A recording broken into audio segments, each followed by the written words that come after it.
Kalbimde Allah, dilimde Allah, zikrimde Allah, fikrimde Allah, aklımda Allah, aşkımda Allah. Rahmetullahi ve berekatuhu.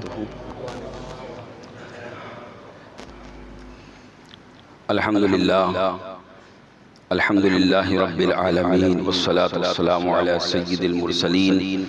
Ve ala alihi ve ashabihi ve ezvacihi ve zürriyatihi ve ehl beytihi ve şuhedâ muhabbetihi ve evliyâi tarikatihi ve ulemâi milletihi ecma'in. Amma ba'd. Fe'auzu billahi mineşşeytanirracim. Bismillahirrahmanirrahim. والعصر إن الإنسان لفي خسر إلا الذين آمنوا وعملوا الصالحات وتواصوا بالحق وتواصوا بالصبر. صدق الله العظيم وصدق رسوله النبي الأمين المختار الكريم. ونحن على ذلك لمن الشاهدين والشاكرين والحامدين والموقنين والذاكرين والحمد لله رب العالمين. إن الله وملائكته يصلون على النبي يا أيها الذين آمنوا صلوا عليه وسلموا تسليما. اللهم صل على سيدنا مولانا محمد وعلى آل سيدنا مولانا محمد وبارك وسلم. صلاة وسلام عليك يا رسول الله صلی اللہ تعالی علیہ وآلہ وسلم. باغ جنت کے ہے بحر مدح خان اہل بیت. باغ جنت کے ہے بحر مدح خان اہل بیت. تم کو مزدہ نار کا اے دشمنان اہل بیت. تم کو مزدہ نار کا اے دشمنان اہل بیت. اہل بیت پاک سے گستاخیاں بے باکیاں. اہل بیت پاک سے گستاخیاں بے باکیاں. لعنت اللہ علیکم دشمنان اہل بیت. لعنت اللہ علیکم دشمنان اہل بیت. بے اجازت جن کے گھر جبریل بھی آتے نہیں. بے اجازت جن کے گھر جبریل بھی آتے نہیں. قدر والے جانتے ہیں عز و شان اہل بیت. قدر والے جانتے ہیں عز و شان اہل بیت. بے ادب گستاخ فرقے کو سنا دے اے حسن. بے ادب گستاخ فرقے کو سنا دے اے حسن. یوں کہا کرتے ہیں سنی داستان اہل بیت. یوں کہا کرتے ہیں سنی داستان اہل بیت. ہر ذرے کو نجف کا نگینہ بنا دیا. ہر ذرے کو نجف کا نگینہ بنا دیا. قیدی جو آیا سامنے تو حر بنا دیا. قیدی جو آیا سامنے تو حر بنا دیا. تو نے حسین مرنے کو جینا بنا دیا. تو نے حسین مرنے کو جینا بنا دیا. جو جوان بیٹے کی میت پہ نہ رویا وہ حسین. جو جوان بیٹے کی میت پہ نہ رویا وہ حسین. جس نے اپنے خون سے دنیا کو دھویا وہ حسین. جس نے اپنے خون سے دنیا کو دھویا وہ حسین. جس نے سب کچھ کھو کے پھر بھی کچھ نہ کھویا وہ حسین. جس نے سب کچھ کھو کے پھر بھی کچھ نہ کھویا وہ حسین. قتل حسین اصل میں مرگ یزید ہے. قتل حسین اصل میں مرگ یزید ہے. اسلام زندہ ہوتا ہے ہر کربلا کے بعد. اسلام زندہ ہوتا ہے ہر کربلا کے بعد. اور نہ مسجد میں نہ بیت اللہ کی دیواروں کے سائے میں. نہ مسجد میں نہ بیت اللہ کی دیواروں کے سائے میں. نماز عشق ادا ہوتی ہے تلواروں کے سائے. نماز عشق ادا ہوتی ہے تلواروں کے سائے میں.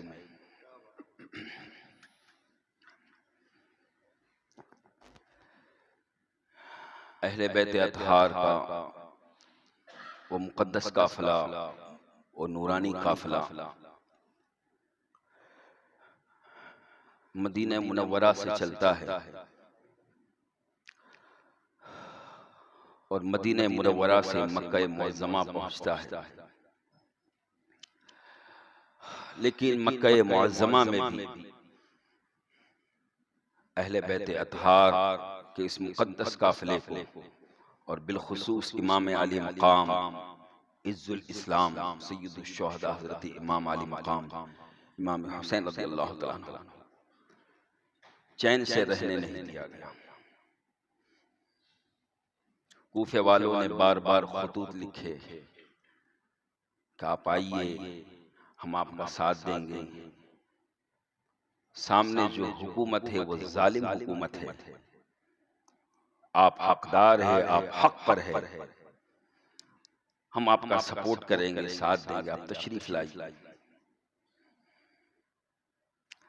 حضرت امام علی مقام رضی اللہ تعالیٰ عنہ نے کوفیوں کے اعتماد کو جانچنے کے لیے حضرت اپنے چچا زاد بھائی حضرت مسلم بن عقیل کو اپنا نمائندہ اور اپنا خلیفہ اور اپنا جانشین بنا کر کوفہ روانہ کیا، اور آپ جب کوفے کی سرزمین پر حضرت امام مسلم پہنچے ہیں تو 60,000 لوگوں نے آپ کے دست حق پرست پر امام حسین کے نام کی بیعت کی۔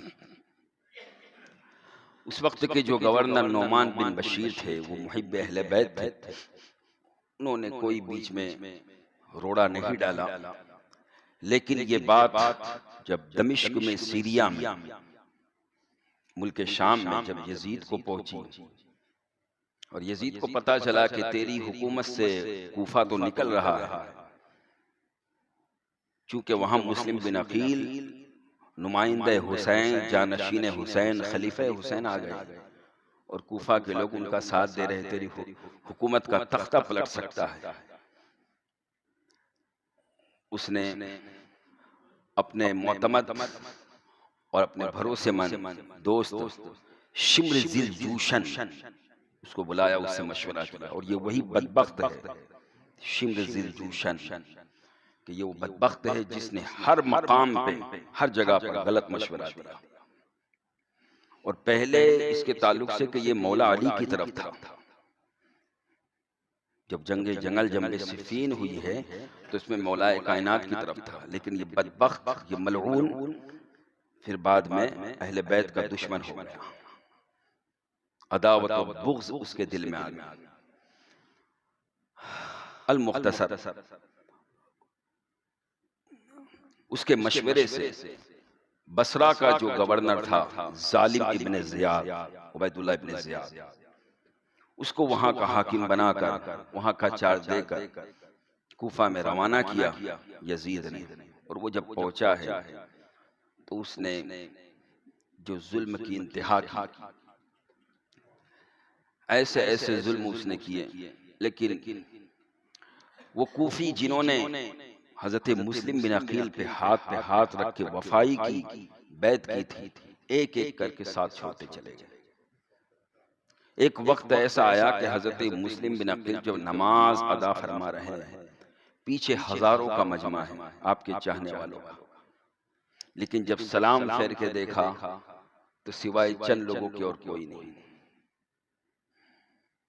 اس لیے مقولہ مشہور ہو گیا کہ کوفی لا یوفی، کوفہ وفا کرنے والے اس وقت، کیونکہ یہ معاملہ ایسا نہیں کہ پہلی بار ہوا، اہل بیت کے ساتھ یہ کوفہ والوں کا معاملہ حضرت مولا کائنات کے دور میں بھی ہوا، چونکہ مولا کائنات نے اپنا کیپٹل دارالخلافہ مدینہ سے منتقل کر کے کوفہ لے گئے، اور وہ اس کے بعد پھر اسلامی کیپٹل بن گیا، لیکن وہاں کے جو کچھ اپنے آپ کو شیعان علی کہنے والے، شیعان اہل بیت کہنے والے، اس میں سے کچھ ایسے تھے جو غدار نکلے اور جنہوں نے مولا کائنات کے ساتھ بھی غداری کی۔ پھر جب مولا کائنات کے بعد حضرت امام حسن مجتبی ہوئے 6 مہینے کے لیے خلیفہ، تو پھر ان کے ساتھ بھی غداری کی، کہ جب حضرت امام حسن نے حضرت امیر معاویہ سے صلح کر لی تو اس میں بھی حضرت امام حسن کو وہ تانا دینے لگے، یعنی گویا کہ ان کی طبیعت کے اندر یہ چیز تھی کہ اختلاف۔ ان میں سے ایک فرقہ نکلا، خارجی فرقہ، کہ جس نے حضرت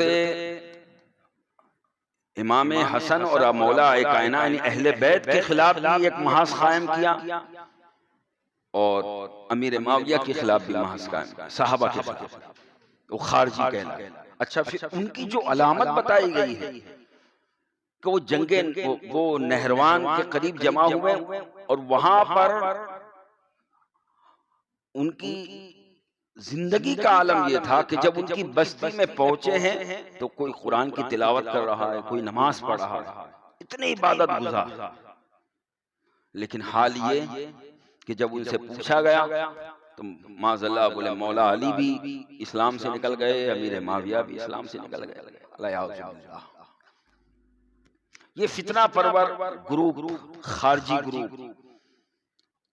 اور یہ جو شیعہ ہے، اس وقت جو شیعہ تھے وہ یہ شیعہ نہ تھے جو آج ہے، یہ ذہن میں رکھیں. اس وقت مخلص جو ایمان والے تھے، صحابہ تھے، انہیں بھی شیعہ کہا جاتا تھا، کیونکہ شیعہ کا لفظی معنی ہوتا ہے گروپ، جماعت. اور اس وقت جو خانہ جنگی تھی اور اس میں کچھ گروپ مولا کائنات کے ساتھ تھا، کچھ گروپ حضرت امیر معاویہ کے ساتھ تھا، لیکن تھے دونوں مسلمان. لیکن درمیان میں یہ جو سرکش قوم تھی، یہ سبائی اور یہ خارجی، انہوں نے ہر جگہ ایسے شوشے چھوڑے کہ مسلمانوں کے درمیان کبھی بھی صلح نہ رہے، ان کے درمیان آپس میں اختلاف رہے، تاکہ وہ مسلمان کی طاقت بکھرتی رہے. یہ طریقہ اس زمانے میں یہ شمر ذی الجوشن نے وہی طریقے سے عبید اللہ ابن زیاد کے تعلق سے اس نے مشورہ دیا.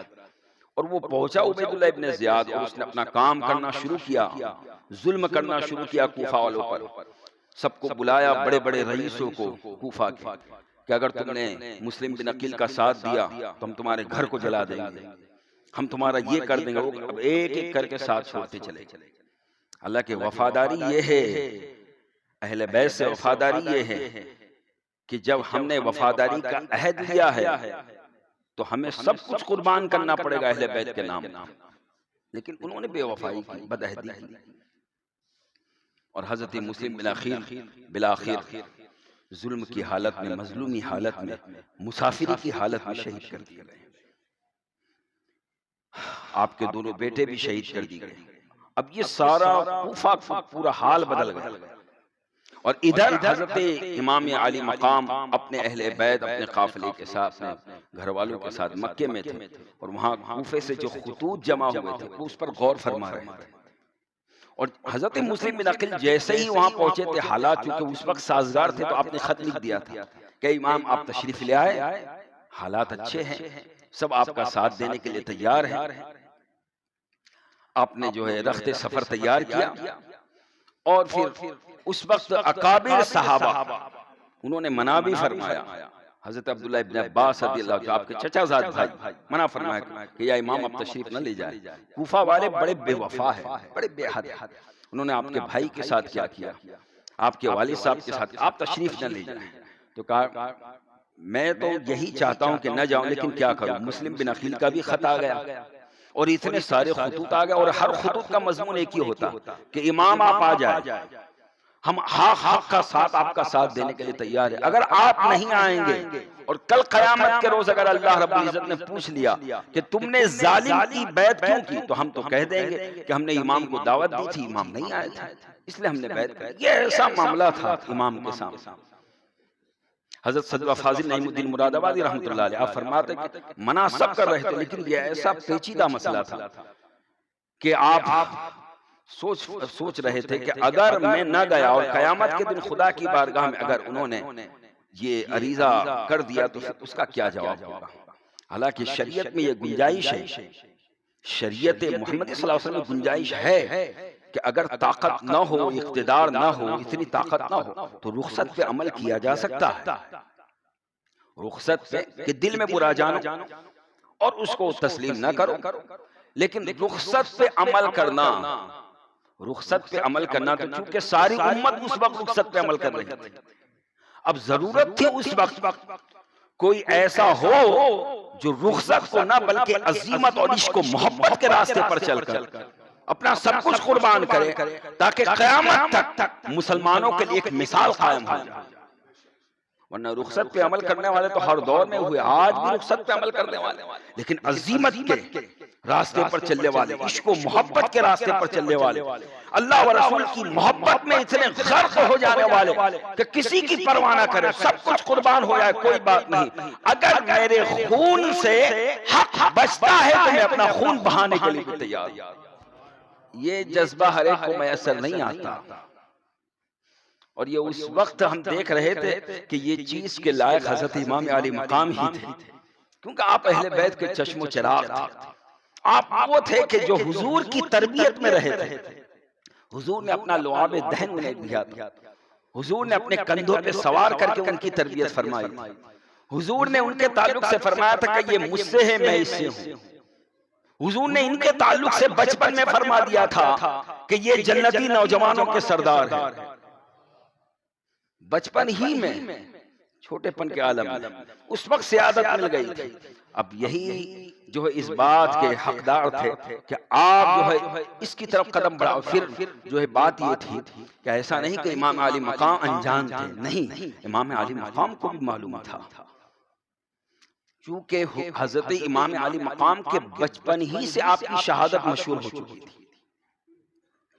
حضرت اسماعیل جو ذبح کرنے کے لیے حضرت ابراہیم جب مقام مینا میں چلے ہیں تو وہ واقعہ تو خواب میں دکھایا گیا تھا، حالانکہ نبی کا خواب بھی وہی الہی ہوتا ہے، لیکن وہ خواب میں دکھایا گیا تھا جس کا ذکر قرآن میں اللہ بیان فرمایا، تو وہاں قربانی اسماعیل اور ذبح اسماعیل کا ذکر اللہ نے خواب میں دکھایا، اور یہاں قربانی حسین، ذبح حسین کی خبر اللہ نے حضور کو بیداری میں عطا فرمائی کہ آپ جو ہے حضرت امام حسین کے ساتھ کھیل رہے ہیں اور درمیان میں فرشتہ آتا ہے اور کہتا ہے کہ یا رسول اللہ صلی اللہ علیہ وسلم کیا آپ اپنے بیٹے سے محبت فرماتے؟ ہاں محبت کرتا ہوں، بڑی محبت کرتا ہوں، میں اس سے بڑی محبت قربان جائے۔ حضور کہتے ہیں کہ میں حسین سے اتنی محبت کرتا ہوں، اتنی محبت کرتا ہوں کہ اللہ سے عرض کر دے اللہ تو بھی اس سے محبت کر، تو بھی ان سے محبت کر،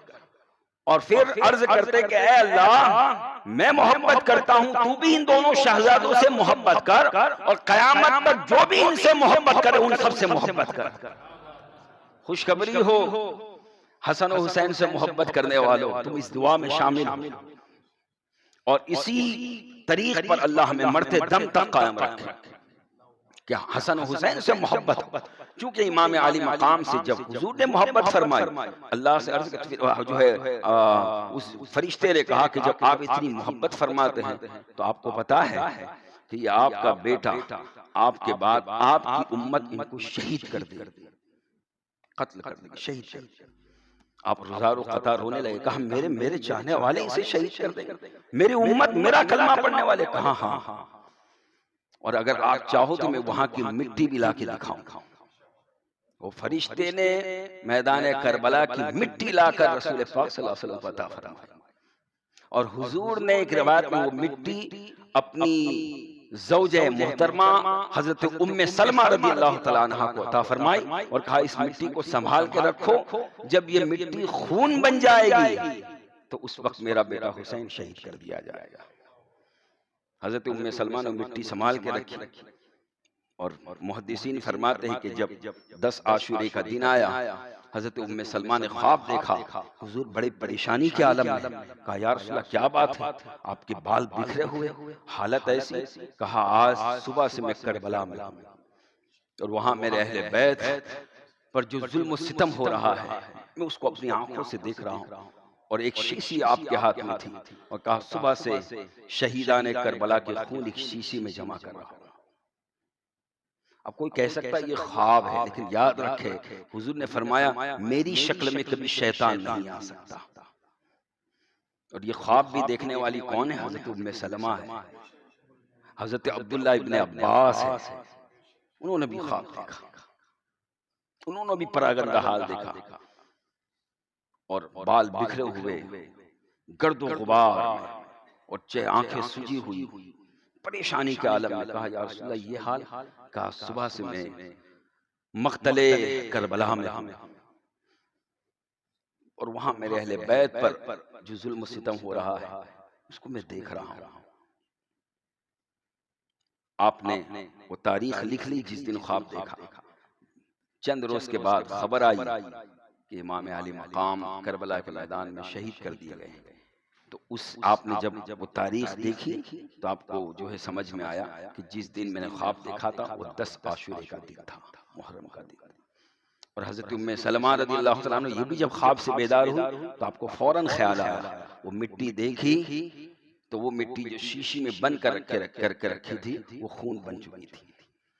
آپ نے کہا آج کا دن بڑا عظیم دن ہے کہ آج امام علی مقام امام حسین نواسۂ رسول اپنا سب کچھ قربان کر دیا. کس کی خاطر، کس لیے آپ نے قربان کیا؟ حالانکہ رخصت کا راستہ آپ کے پاس موجود تھا.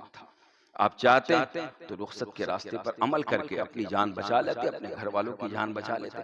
لیکن چونکہ بچپن ہی سے آپ کی شہادت مشہور تھی اور آپ تو اس گھر کے پروردہ تھے کہ جس گھر میں جان بچانا کمال نہیں، اللہ کے نام پر جان دینا کمال ہے، وہ یہ جانتے تھے. اور وہ اس نبی کے چاہنے والے، اس نبی کے نواسے، اس نبی کے پروردہ کہ جو نبی فرماتے ہیں کہ اے اللہ تو مجھے یہ توفیق دے کہ میں تیرے نام پر قتل کیا جاؤں، پھر زندہ کیا جاؤں، پھر قتل کیا جاؤں، پھر زندہ کیا جاؤں، پھر قتل کیا جاؤں.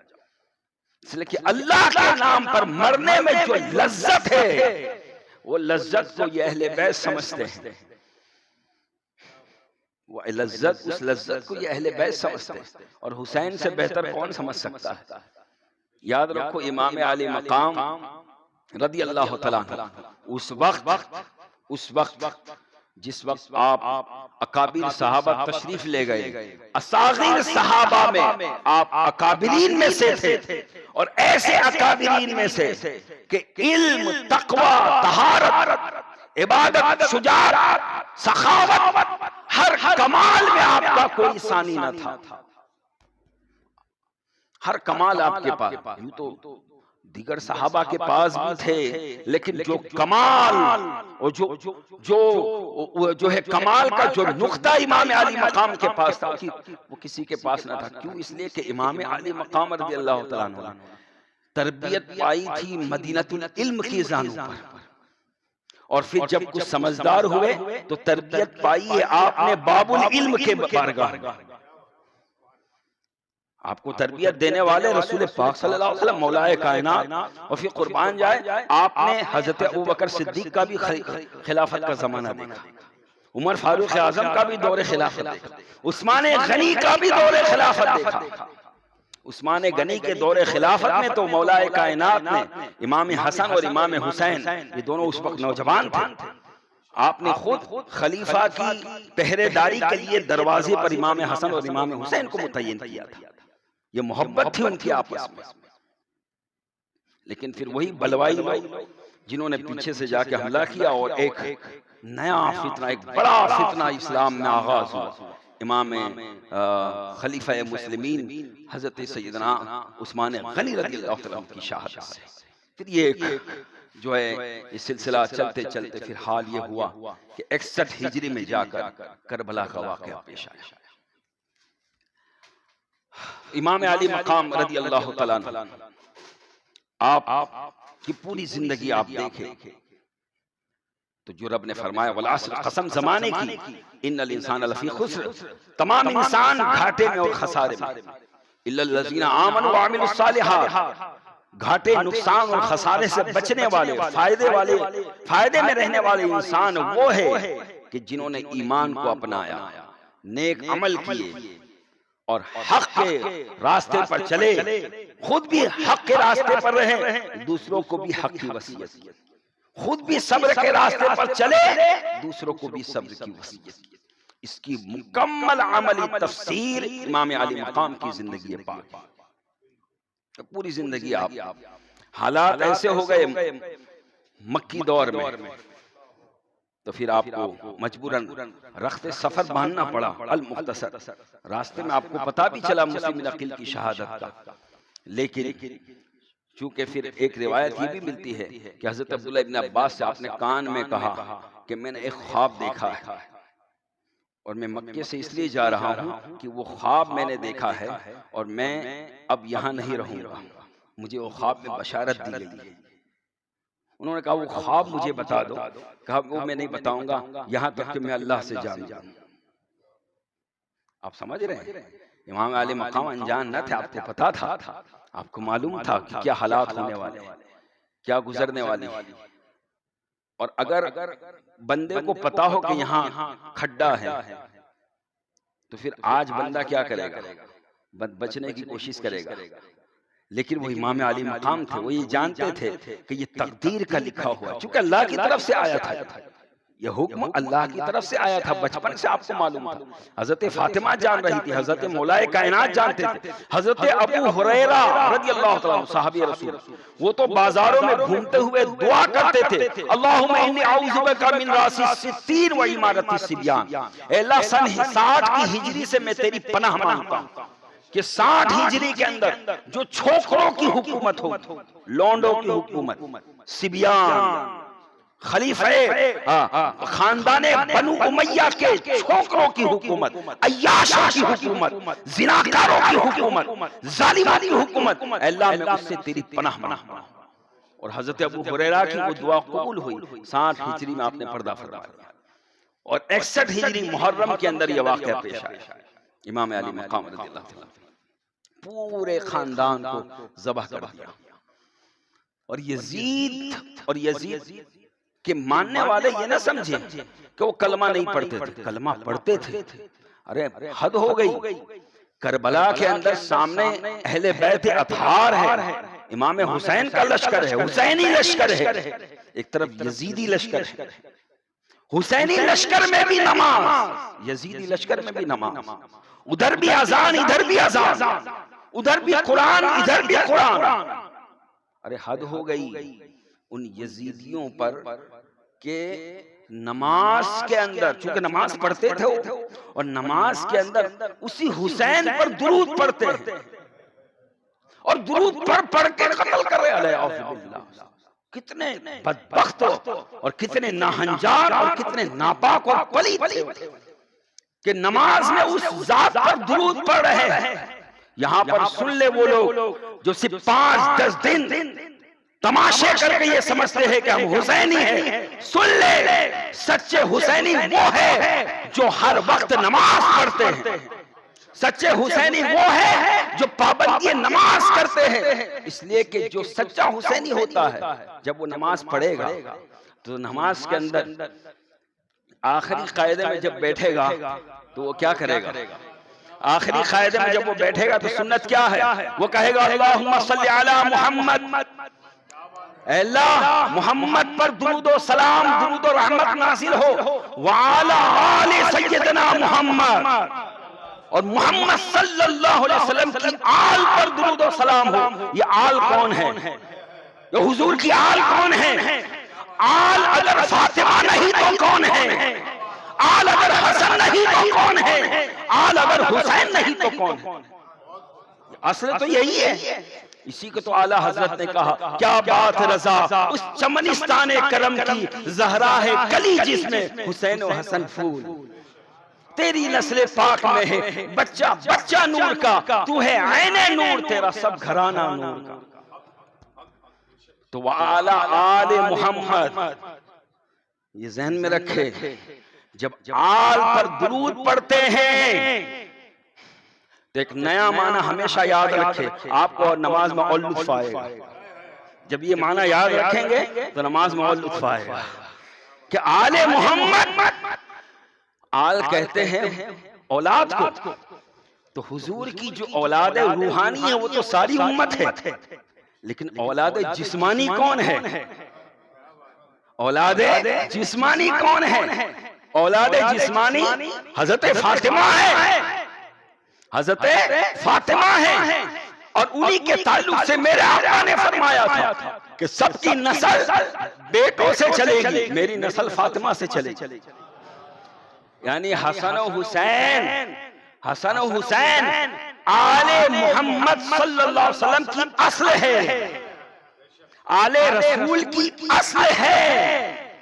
تو جب وعلا آل محمد یہ پڑھتے ہیں نماز میں، اور ہر ایک پڑھتا ہے. آپ دیکھیے جو گستاخ ہے وہ بھی پڑھتا ہے، جو محبت کرنے والا وہ اوپر تھا. آج بھی یہی ماحول ہے اور اس ٹائم بھی یہی تھا.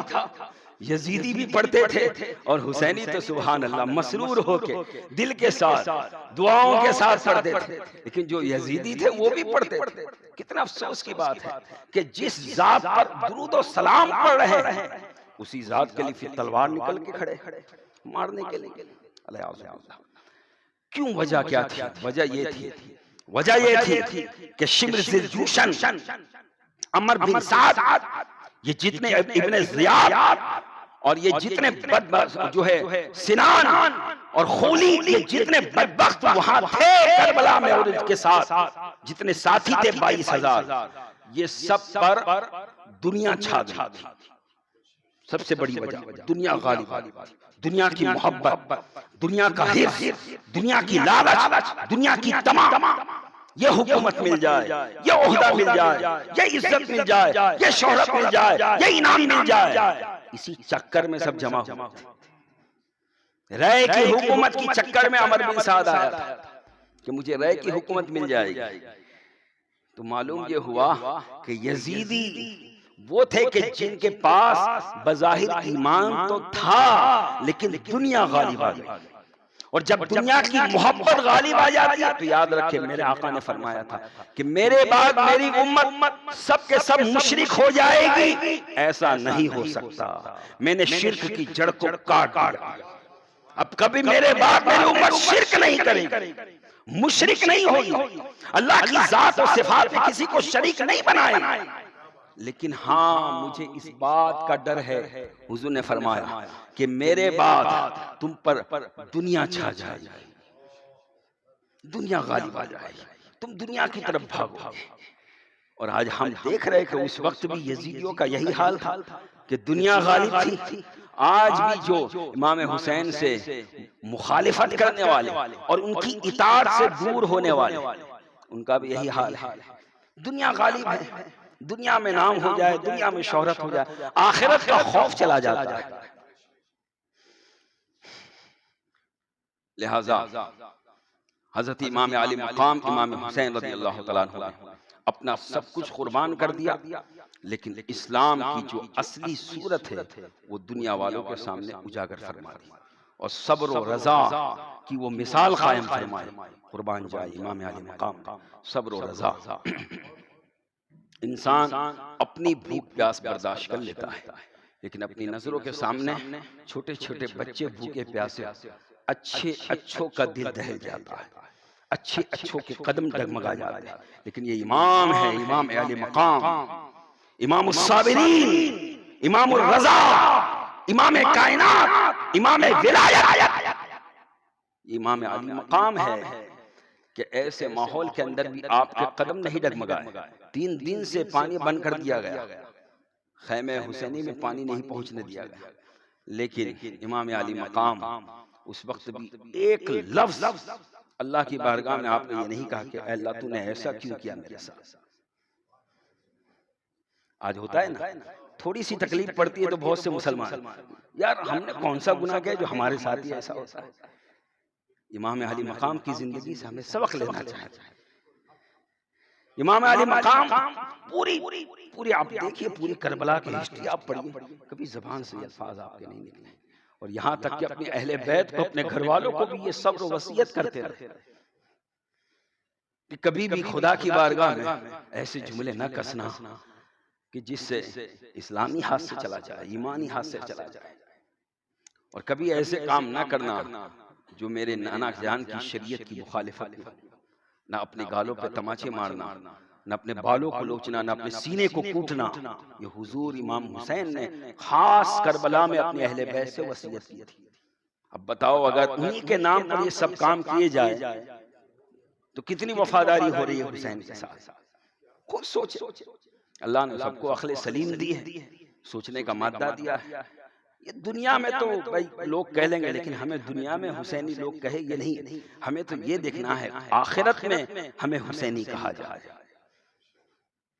جب وہاں حشر کے میدان میں ایک طرف یزیدی جماعت ہو، ایک طرف حسینی جماعت ہو، تو ہمیں پکارا جائے غیب سے کہ آؤ، وہ جو دنیا کے اندر سچے حسینی تھے آج امام حسین کے جھنڈے تلے آ جائے۔ تو امام علی مقام رضی اللہ تعالیٰ عنہ اگر اس وقت بڑے سے بڑا رستم پہلوان بھی ہوتا اس کے قدم ڈگمگا جاتے، لیکن آپ کے قدم نہیں ڈگمگائے، اور آپ نے اپنا سب کچھ قربان کر دیا۔ اپنے جوان بیٹے حضرت علی اکبر، حضرت اپنے شیر خوار بیٹے، دودھ پیتے بچے حضرت علی اصغر، اپنے اون محمد، حضرت اپنے بھائیوں کو، اپنے بھتیجوں کو، اپنے بھانجوں کو، سب کو قربان کر دیا۔ سب کی لاشیں لا کر جمع کر رہے ہیں، لیکن پھر بھی اس وقت بھی صبر کے جملے ہیں۔ سبحان اللہ۔ ہمارے یہاں اگر ایک میت ہو جائے تو عالم کیا ہوتا ہے۔ ابھی محرم شریف میں اگر کسی جگہ میت ہو گئی، ڈی جے کا پروگرام کینسل کر دیا جاتا ہے محلے کے اندر۔ غور کرے، ایک میت ہوتی ہے عام مسلمان کی، ناچنے کودنے کا پروگرام پورے محلے میں کینسل کر دیا جاتا ہے۔ ارے نادانوں غور کرو، محرم کے مہینے میں ایک میت عام مسلمان کی نہیں ہوئی ہے، پورا اہل بیت کا مقدس قافلہ شہید کر دیا گیا اور بے دردی کے ساتھ۔ اور امام علی مقام صبر فرما رہے ہیں، صبر فرما، یہاں تک کہ آخر میں جب آپ میدان کارزار میں تشریف لے جانے لگے تو آپ کے ایک بیٹے امام زین العابدین، جن کا نام علی، جن کا نام ہے علی، لیکن چونکہ بڑے والے بیٹے تھے علی اکبر اور چھوٹے بیٹے تھے امام حسین کی علی اصغر، تو حضرت امام زین العابدین کو کہا جاتا ہے علی اوسط، درمیانی علی۔ یہ زین العابدین یہ راستے میں بیمار ہو گئے تھے اور کربلا میں بہت زیادہ بیمار ہوئے، بستر علالت پہ تھے، عابد بیمار جنہیں کہا جاتا ہے۔ جب دیکھا کہ ایک ایک کر کے سب شہید ہو گئے تو حضرت عابد بیمار کہا ابا جان ایک چھڑی دیجئے مجھے، ایک تلوار دیجئے، یہ ہے خاندان اہل بیت، ایک چھڑی دیجئے۔ ایک کہا چھڑی کس لیے؟ کہا چھڑی کے سہارے میں کھڑا رہوں گا اور تلوار سے مقابلہ کروں گا۔ حضرت امام اپنے بیٹے کی اس جانثاری پر قربان جائے، وہ بیٹے ہے جو جان کا نذرانہ اپنے باپ کے قدموں پہ نچھاور کرنے کی اجازت مانگ رہے ہیں۔ اور آج کے بیٹوں کو بھی سبق لینا چاہیے کہ باپ کا مقام و مرتبہ کیا ہے۔ وہاں باپ امام حسین کے سامنے اجازت مانگ رہے حضرت امام جنابی، حضرت امام علی مقام قریب میں بیٹھ گئے، کہا بیٹا تمہیں ڈائریکٹ شہید نہیں ہونا ہے، شہید نہیں ہونا ہے، یہ تو شہید ہو جائیں گے تو پھر تو کچھ نہیں دیکھنا ہے، ابھی تو تمہارے لیے بہت بڑی زندگی ہے، بہت صبر کا اور رضا کا تمہیں منظر دیکھنا ہے، ابھی تو تمہیں میری شہادت بھی دیکھنی ہے، اور ہماری شہادت کے بعد ہمارے جسموں کے ساتھ، لاشوں کے ساتھ جو بے حرمتی ہوگی وہ بھی دیکھنی ہے، خیمے لوٹے جائیں گے وہ بھی دیکھنا ہے، گھر کی عورتوں کو اونٹ کی ننگی پیٹھوں پر سوار کر کے گھمایا جائے گا، وہ تماشا بھی تمہیں دیکھنا ہے، ابھی تو تمہیں کوفہ اور ملک شام تک کے سارے مرحلے طے کرنے ہیں، اور اے میرے بیٹے تم میری یادگار ہو، تمہیں قتل نہیں ہونا ہے، تمہیں شہید نہیں ہونا ہے، تمہیں سے تو میری نسل چلنی ہے، تمہیں سے تو میرا خاندان چلنا ہے، تمہیں وہ ہو کہ میرے نانا اور دادا کی جو امانتیں ہیں اور میرے والد کی جو امانتیں ہیں اس کی حفاظت تمہیں ہی تو کرنی ہے، میرے بعد میرے جانشین تمہیں تو ہو، میرے خلیفہ تمہیں تو ہو، میرے وارث تمہیں تو ہو۔ چند نصیحتیں کی سینے سے لگایا امام حسین نے امام زین العابدین کو، اور سینے سے سینہ ملا، اور وہ سارا سینہ بسینہ علم حضرت امام زین العابدین کو عطا کر دیا، کہا بس اب میں جا رہا ہوں، قربان جائے۔ یہ امام زین العابدین ہے کہ جو اہل بیت کہ چشم و چراغ میں سے، حسینی خاندان میں سے کربلا میں بچ کے آئے، اور پھر انہی سے نسل حسینی کائنات میں پھیلی۔ یہ کائنات میں جتنے امام علی مقام کی نسل اور خاندان ہیں جو حسینی ہیں، ان کا سلسلہ امام زین العابدین تک پہنچتا ہے، اور امام زین العابدین رضی اللہ عنہ، انہوں نے بہت مرحلے دیکھے، بہت کچھ دیکھا۔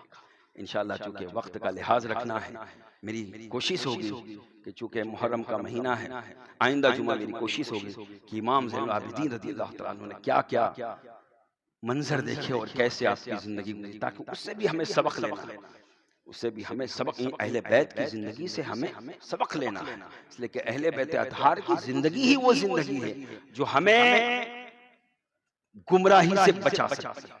بس اس لیے کہ حضور نے فرما دیا تھا کہ دو چیزیں چھوڑ کے جا رہا ہوں، ایک قرآن، ایک میری اہل بیت، ان دونوں کا دامن مضبوطی سے پکڑے رکھو، کبھی گمراہ نہیں ہوگے، اور کسی بھی ایک کا دامن چھوڑ دیا تو پھر گمراہی کی طرف چلے جاؤ۔ دعا ہے اللہ تبارک و تعالیٰ اس پرفتن دور میں ہم سب کو اہل بیت سے سچی محبت عطا فرمائے۔